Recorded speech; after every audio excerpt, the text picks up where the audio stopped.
guys, started 1986. Everything is made fresh every day. All the toppings and even our patty. We don't have freezers in the store. You can customize your burgers to 250,000 ways. And we can serve them really quick, within 7 minutes. We have 3 processes of doing our fries, and it's only here in Five Guys. It's firm in the outside and mashed potato in the inside. It's really good. We also have shakes, different flavors, and the famous one, you won't believe it, is the bacon shake. Mix it with fudge or salted caramel. It tasted really good. We really love the downtown Yonge area because it's really busy. Right now, you can order through Skip the Dishes, and you can also place the order through our website, and it's gonna be delivered right to home.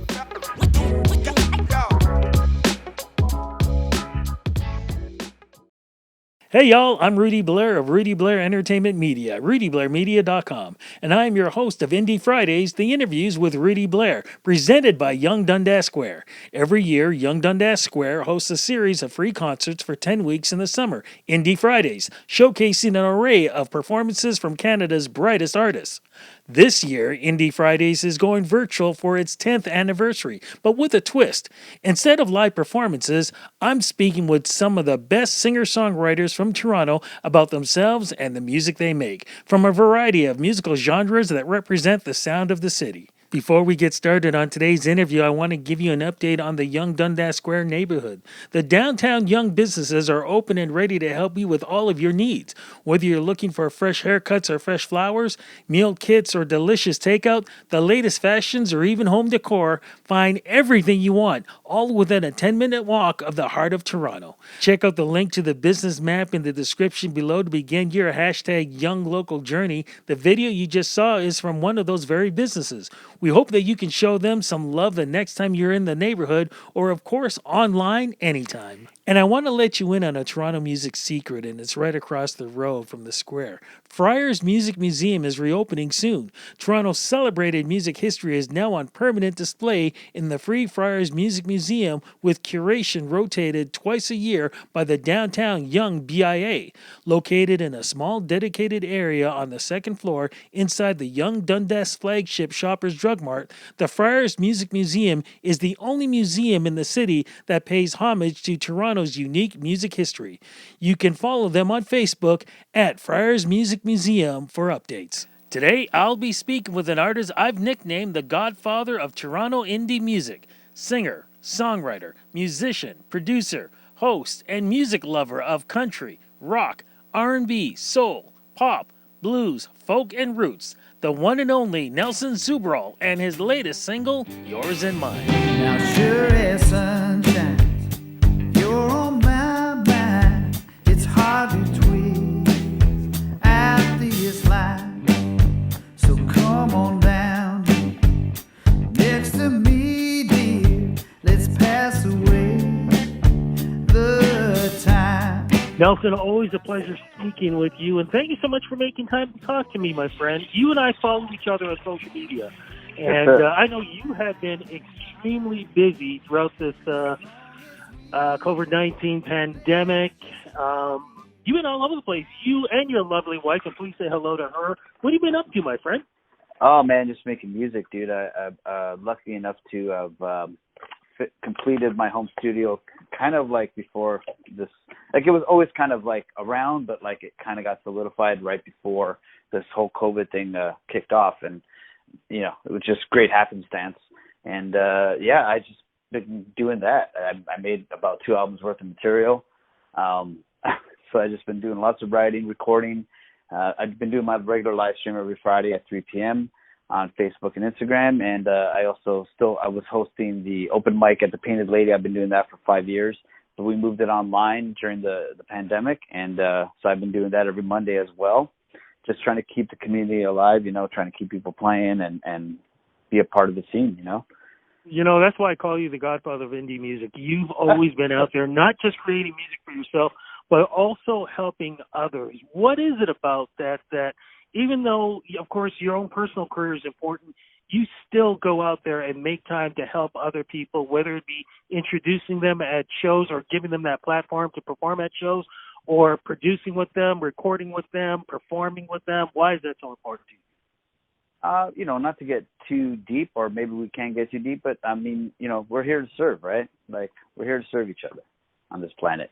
And, I think the more that we all can get on that wavelength, the world would be a better place. Oh, man, so true words right now as we speak. What are your thoughts on all this, my friend? I mean, as we speak right now, we're heading into stage 3. And, hopefully we won't mess this up, that we can stay here and not have to go back to 2 and 1. And also, as you know, racism has been in the forefront. People are talking a lot about this in a very different way than it's ever been before. You see the good and you see the bad on social media. Plus the fact, literally, people are battling each other about wearing masks, which I don't understand why there's a fight. Wear a mask. But what do you think about all this in this whole new world? And how has that affected not just your career, but how you write music? To be honest, not that I've taken a step back from all that stuff. Sometimes it can be overwhelming. And if you just want to be a good person and make music, you kind of feel like you have to pick this side or that side and shoot this message. And I think the overarching message is to be a good person and do good things. And I think over time, the more we adopt that philosophy and teach that to our children and teach that to each other, the world will change. I don't think change happens overnight, unfortunately, or fortunately, depending on how you look at it. I think it happens over, a long course of time. Talking about things like racism and having that out in the open is great. It's always like a hidden subject, let's not talk about. It's true. Everyone has their racist things, and it's good to talk about them and get that on the table and be clear and open about that stuff. I kind of feel like humanity is in a weird growing phase right now, of spirituality, of change. It's kind of like we're in high school and we're just trying to figure out how our bodies work and how to treat each other. And I feel like in 1,000 years, when we look back on this time, it's going to be, oh yeah, they were just trying to figure it out. They're on their way, but they were so far away from what they were trying to figure out. And every injustice that happens on people is wrong. But if you just focus on one, there's stuff going on all over the world that we don't even know about. Injustices happening everywhere. It's hard to just like grab onto one and be like, this is the main reason. I think ignorance and hatred are the two biggest worst ones. Like, I think if you just have more love in your heart and kindness towards others and try to, better yourself with knowledge, I think a lot of these problems disappear. If you're a good person, you're not going to want to be racist to somebody else. If you have love in your heart, that's not going to be a thing for you. And that in every level, from the person on the street to the person in government, it seems kind of heady, and I'm trying to look at it from a bigger perspective, right? Like, I'm just one person in a city of millions, right? So, I don't know how much my opinion matters. So, but that's how I feel about it. I just feel, I feel like we're in a big state of change right now, and it's in change you have growing pains, and those things have to happen in order for stuff to change. Amen to that. Amen to that. Indie Fridays at Yonge-Dundas Square is always about live music. It's just too bad we couldn't do it this year, but we've done it for many other years. How do you feel about missing the live stuff? I know, like you just mentioned, you've been able to do some great platforms on social media, which has been great and virtual. But I don't know, man, even with the drive-in stuff, which I was looking forward to, then once I seen it, it's like, it's still not the same thing. You got to be missing the live stuff, man. There's a disconnect for sure. There's the electricity and the energy that you're missing from people, right? Like, that's what we're doing. We're playing for each other. We're trying to connect to each other's spirit and either raise it or push it in different directions. I mean, I notice it when I'm doing my live stream. You're trying to read the comments coming in from people and trying to get some feedback. It's like, it's a weird thing, like you can't hear applause or I'd even settle for a boo right now. You know what I'm saying? I'd settle for some boos and some get off the stages, you know? So, yeah, man, I do really miss it. I've kind of just taken this opportunity and of this pandemic to kind of like go inward, take care of myself, my mental health, my physical health, spend time with my wife, spend time working on my craft, because we're in a situation that, you know, it is what it is. Like we're stuck here, right? So I took it as an opportunity instead of bemoaning it and crying about it, and just be like, you know what, this is what it is. I'm going to go and take care of the things that I can't take care of, you know, connect with my family and friends, make sure everyone's doing all right. And, I kind of liked it. It's kind of like being on a meditation retreat and working on your craft. It's good to take a pause every time. It was a really intense pause worldwide. And, but I think it's going to be great. I think a lot of people are going to feel refreshed and rejuvenated and ready to connect with people playing live, and hopefully with a better spirit, with more love and kindness. And I think it's going to be good. I think it's going to be good when we're all playing. I miss it, and I'm looking forward to getting back on that stage. You know, that's what I think the Toronto music scene has always been about. What is it about the Toronto music scene that you love so much? I mean, let's face it, you could have moved to Vancouver, Montreal, great cities, great music scenes, but I don't know, maybe I'm biased because I'm in Toronto. I think Toronto is fantastic. What do you think it is about the Toronto music scene that makes it so great? And again, you giving back so much to the Toronto music scene. I think Toronto, like I've been to, like, I've traveled. I was in Nashville for a little while earlier this year, and the main difference, the main takeaway I have for Toronto is the diversity of Toronto and the music scene. Like you can be like a poet, and a guy's backing you with two coconuts and he's banging them together, and that could be your musical style. I don't know what it's called, but you will have a scene of people supporting you and supporting your art and watching you play live, whereas that won't happen in a lot of other places. You can have your own little niche markets and diverse markets, and you will have an audience for you here in Toronto. That's the beauty of Toronto. It's so diverse. Like, you know, even food-wise, you can have any kind of food you want in this city, and you just go to different neighborhoods, you know? And so I think that is the main difference between Toronto and everywhere else. It's unlike any other music scene. Most music scenes have a very definitive, like it's Nashville, it's like singer-songwriter and then country and folk, they kind of reign supreme down there, right? Whereas, you know, maybe hip hop or maybe like hard rock or whatever, it's not a thing. Whereas here, all of those things are things, and all of those things have scenes that have lots of people in them and that support them. So that's the beauty, I think, of Toronto. Absolutely. I love everything you said there, man, which is so true. But the love of music for yourself, because we are in such a melting pot, where does that love of music come from for you? You know, I don't think you can describe or explain those things. It just always was. It just, you know, I remember just music. That's all I just remember. My mom was a big music fan in the family, and she would obviously play that around the house. And, you know, she was always like, you know, quizzing me on who it was, like who's singing right now, you know, like, and she kind of nurtured that. You know, she had a fantastic, you know, record collection, like Otis Redding and the Beatles, and so it comes from her. She definitely helped foster that, but I don't remember a time when music wasn't my favorite thing in the world. So I don't know a world without it. Is that an old school thing? Because my family did that. I know lots of people back then who did that, who would, you know, you'd hear something on the radio, you hear something, and you just quiz them, or you saw something on TV, and you heard something in the background, and somebody would turn around, who is that? And we would just, you could name the artist, the song, the album, like, is that an old school thing or what? I definitely think that's an old school thing. I mean, you don't have to do that anymore. It's all you just click a button, stare at your screen, and it's there. And you know, I'm not harping on that. There's nothing wrong with having all that information at your fingertips. But you know, you didn't have that ability. I remember like being a kid and trying to like figure out who is this guitar player on this record that I love so much, and having to go through the album notes, and then how do I find out about this guy?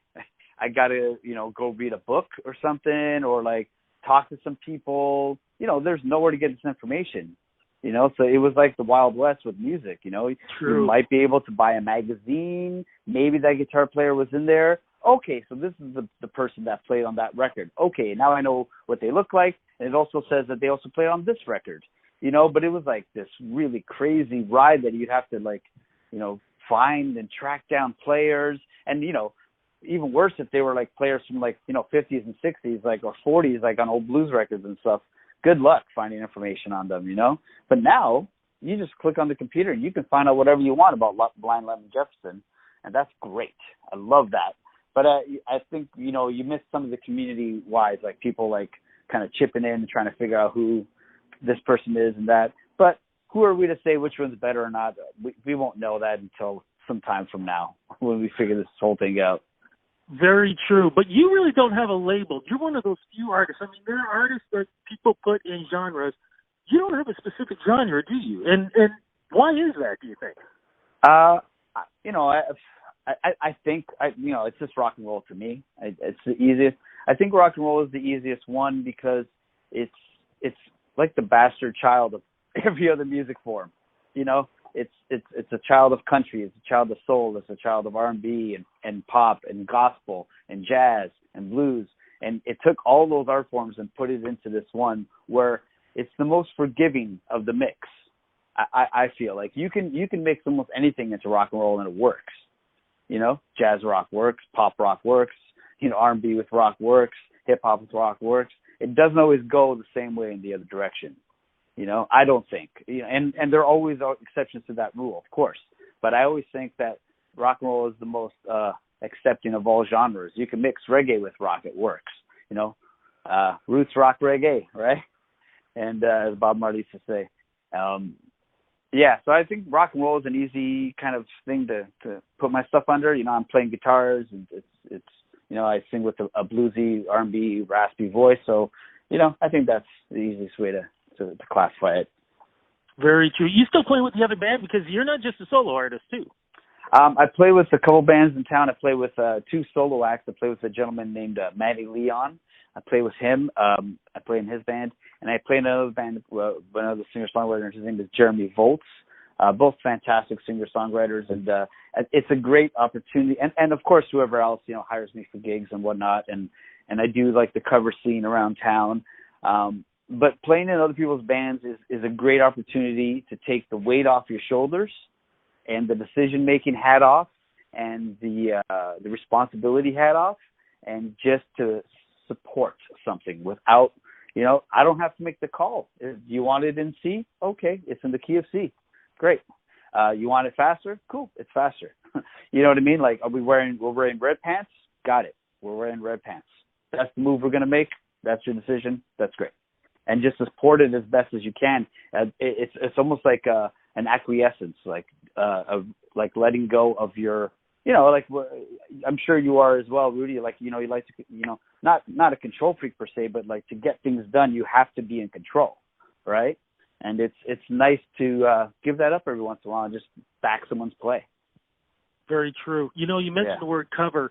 I've said this many a time because I've had the honor of introducing you several times to an audience. You do a Backstreet Boy cover that nobody can touch. Can you explain to folks what I'm talking about? Because by the time you're done, you've got everybody singing and clapping and having a great time. I mean, who knows how bad their day has been? You do that one Backstreet Boy cover, and suddenly the sun is out, rainbows are floating around us, and birds are flapping away around us too. Please explain to the audience what I'm talking about, please. I think I'm going to have that on my tombstone. Here lies the man who covered the Backstreet Boys. It's just, you know, the song, you know, I cover about like 2 or 3 of them, and because I play a lot of hotel lobbies and like, you know, like bars and clubs and stuff, you know, everyone loves a good pop tune. You know, I don't care who you are.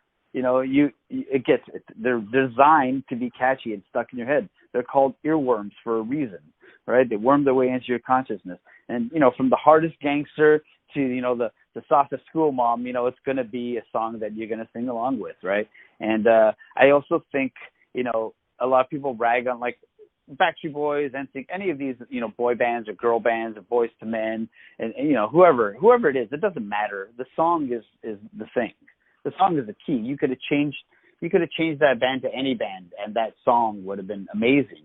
You know, so I always liken it back to, people are always like, oh, I love Motown. Motown's so great. And I'm like, what, you know, obviously I love Temptations. That's one of my favorite vocal groups of all time. But what's the difference between Temptation and Backstreet Boys?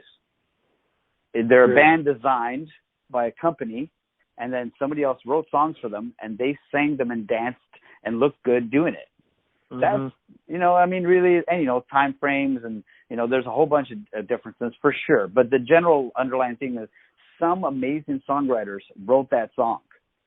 You know, like, I don't know who the songwriter is. There's like 2 or 3 songwriters that wrote I Want It That Way, and the song is just killer. From a musical standpoint, it does a key change at the end where it drops down. It's brilliant. The chord structure is brilliant. The melody the only, you know, point I'll take away from it, the lyrics are a little, what do you want that way? I don't really get what they're saying. But, you know, obviously it sounds sexual. I want it that way. But, you know, you can't really sing that to some prepubescent girls, or maybe you can. I don't know. But other than the lyrics, that song is bulletproof, melody-wise, structure-wise. It's a beautiful tune. So, you know, I break it down and I play it on guitar. And I think I love showing people the brilliance of a song, well written, but played by somebody else. I think that's the beauty of doing covers, like, and doing them in your own style. You're like, oh, that song works as a country song or as, you know, a pop song. It's just a well-written song, and a well-written song is bulletproof, and that is the real magic, you know, of you know, popular music is the song. Song is king always. Speaking of magic and king, you got a new single out yourself, my friend. What's the song called and what's it about? Yeah, I put it out like right when pandemic, kind of like a month or 2 into pandemic. It's called Yours and Mine. It's a bit more of a country touch on it, and but I got another single kicking up right now that I'm getting mixed right now. It's called Pendulum, and I play that regularly on my live stream every Friday, and got some horns on there on this one, so it's got a bit more of a Tom Petty vibe with some horn section lines on there. Which just goes back to show you how I'm all over the map. So, you know, one song's more country, one song's more rock and with a horn section. So, yeah, but you know, it's all music. So whatever. Hopefully somebody out there likes it. If I say I love you, know that it's true, even though I'm out of my mind.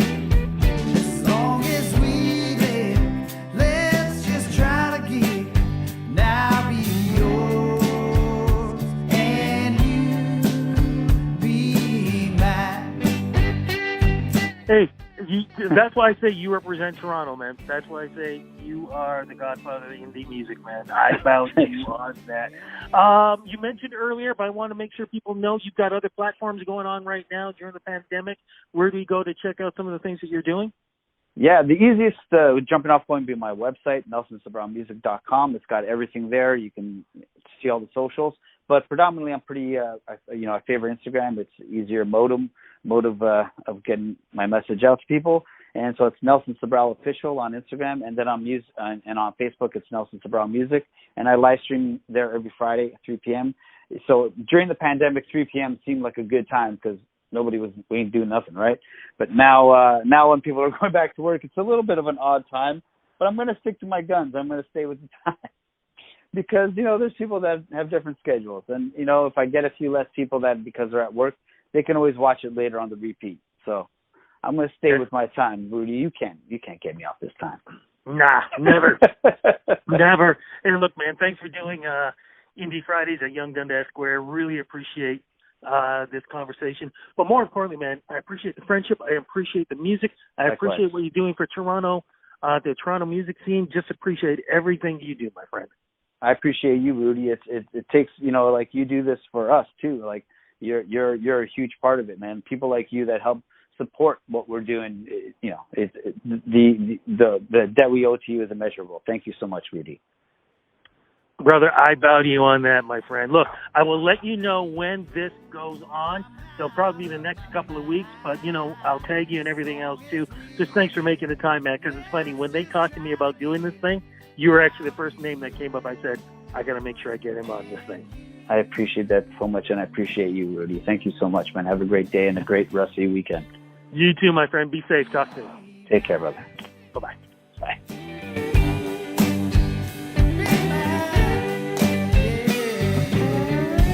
Thank you to Nelson Sobral for appearing on Indie Fridays, the interviews with Rudy Blair, presented by Yonge-Dundas Square. Check out other upcoming interviews by following Yonge-Dundas Square on social media. Links to each Friday's interviews will be shared weekly. Next week's artist is Canadian Métis rapper Troy Junker. And if you're still looking for more of Toronto's music scene, you should check out the Downtown Yonge BIA's Play the Park series. Great music still abounds the downtown Yonge neighborhood. Play the Parks, though not in the literal parks at the moment, is streaming music on Tuesdays and Thursdays from the different businesses in the neighborhood. It's local artists performing pop-up shows in non-traditional spaces around the neighborhood. It continues to be a performance avenue for emerging Toronto artists and also introduces people to unique businesses in the community. To watch previous performances and for information on upcoming performances, go to www.downtownyonge.com and check out the event page. It's all linked in the description below. Thank you for listening to Indie Fridays, the interviews with Rudy Blair, presented by Yonge-Dundas Square. I'm your host, Rudy Blair. We'll see you on the flip side.